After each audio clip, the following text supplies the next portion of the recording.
Il y a plein de trucs qui n'existaient pas sur cette planète avant que nous, les humains, on débarque dessus. Je sais pas, par exemple, les bombes nucléaires ou les poupées gonflables, quoi. Mais ce que les humains ont créé de toutes pièces et qui a le plus d'impact sur tout le reste du monde entier, c'est l'argent et tout le système financier qui va derrière. On a juste créé de la thune. Mais combien au total ?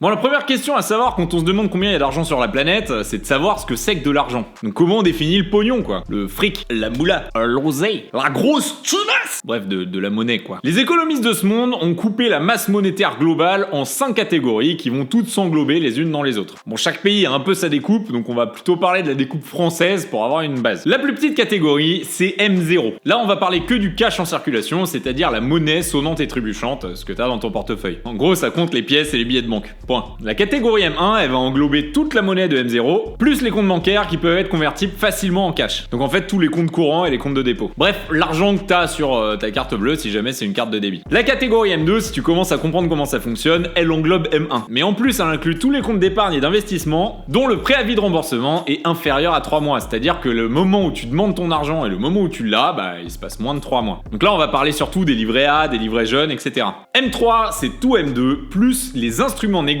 sur le marché monétaire. Donc là, en gros, tout ce qui parle d'investissement en bourse, ça rentre là-dedans. Et la catégorie M4, c'est la plus grosse, ça englobe M3, plus tous les emprunts d'État, ce qu'on appelle les bons du trésor. Mais ça, c'est pas une catégorie qui est retenue par toutes les institutions, il y en a qui s'arrêtent à M3. Bref, je vais pas te cacher que je suis pas sûr que quelqu'un dans le monde sache exactement au centime près combien il y a dans le monde. Parce que tous les calculs sont différents, et il y en a qui vont inclure certaines infrastructures de certains pays, alors que d'autres non. Il y en a même qui vont mettre la matière grise de leur population dans leurs calculs monétaires. Mais on va essayer de donner une image un peu globale du truc. Donc je vais te montrer des illustrations assez cool qui donnent une bonne idée de la taille que représente l'argent et qui viennent d'un site dont je mets le lien en description. Mais vu que ces illustrations sont assez vieilles, j'ai dû aller voir d'autres références pour être plus à jour sur les chiffres. Allez, c'est parti. Si on prend la catégorie M0 toute seule, donc les pièces et les billets dans le monde entier, on estime que ça représente à peu près 5 billions de dollars. Ça veut dire 5000 milliards de dollars. Si on se répartissait tout ça équitablement, chaque personne sur la planète aurait un peu plus de 650 dollars dans sa poche. Mais bon, on peut pas dire que le monde soit très équitable à ce niveau-là, et il y a des gens qui ont des poches un peu plus profondes que d'autres. Par exemple, si tu prends Jeff Bezos, donc le patron d'Amazon, à lui tout seul, il a une valeur estimée à 193 milliards de dollars. Donc il représente tranquillement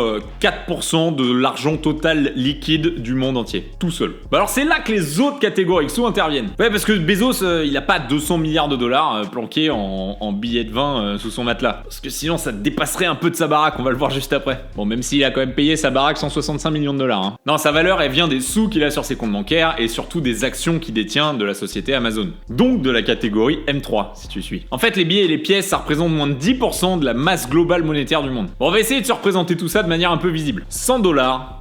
C'est ça. Et 1 million de dollars, c'est le petit carré de billets de 100 dollars qui est posé au pied du mec. Et si on grossait un peu les sommes, 1 milliard de dollars, c'est les 10 palettes de billets que tu vois juste derrière. Donc je trouve qu'on a du mal à se représenter la différence entre 1 million et 1 milliard quand on en parle comme ça, mais c'est énorme. Et là, tu commences à piger pourquoi Bezos, il peut pas mettre ses 200 milliards sous son matelas. À l'époque où les graphiques ont été faits, Bezos c'était pas encore l'homme le plus riche du monde, et c'était Bill Gates qui pesait à l'époque 80 milliards de dollars. Donc seulement à peu près 40% de ce que pèse Bezos aujourd'hui. Et si on devait mettre tous les sous de Bill Gates en billets de 100, ça ferait cette taille. Ouais, là en fait ça déborderait même complètement de son château, quoi. Donc revenons à nos moutons et à l'économie mondiale. Si on prend la catégorie M1 avec les comptes bancaires convertibles en cash, on s'approche des 80 billions de dollars, donc 80 000 milliards de dollars, qui va donner à peu près ça comme taille.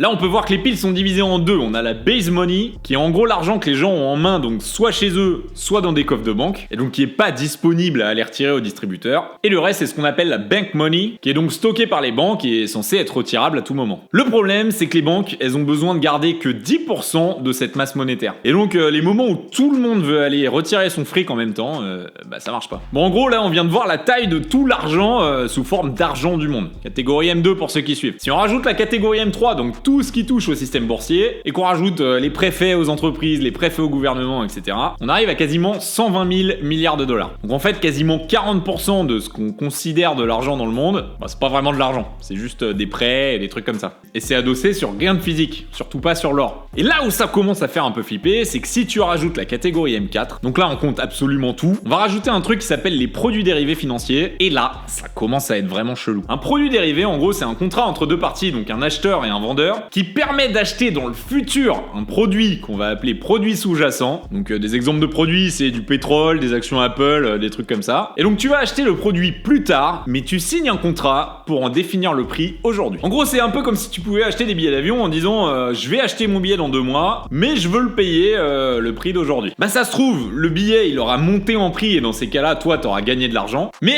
si l'avion est vide et que les prix sont complètement bradés, en fait tu vas devoir payer le prix un peu plus fort. Et si t'avais attendu, t'aurais pu prendre ton billet moins cher. En fait, c'est un peu comme une assurance qui te permet de te prémunir de la hausse ou de la baisse du prix du produit que tu veux acheter. Et au début, quand ça a été créé, ça servait l'économie réelle, mais maintenant c'est des produits qui sont hyper spéculatifs et qui sont utilisés à fond par les banques d'investissement pour se faire de l'argent. C'est un marché qui représentait absolument rien dans les années 90 et qui a littéralement explosé parce que maintenant ça représente ça. On est à peu près à 1 million de milliards de dollars qui transitent via des contrats de ce type. C'est hallucinant. Et ça marche du tonnerre parce que tu peux spéculer sur absolument tout ce que tu veux. Et il y a beaucoup de gens qui considèrent ce type de produit comme hyper dangereux. Et donc je laisse les pros, si jamais il y en a qui regardent cette vidéo, donner des précisions en commentaire pour pouvoir expliquer un peu plus tout ce qui se passe. Bref, dans le monde, il y a une masse d'argent qui est énorme. Et la plus grosse partie, elle est dans des lignes de contrat. Elle n'existe pas.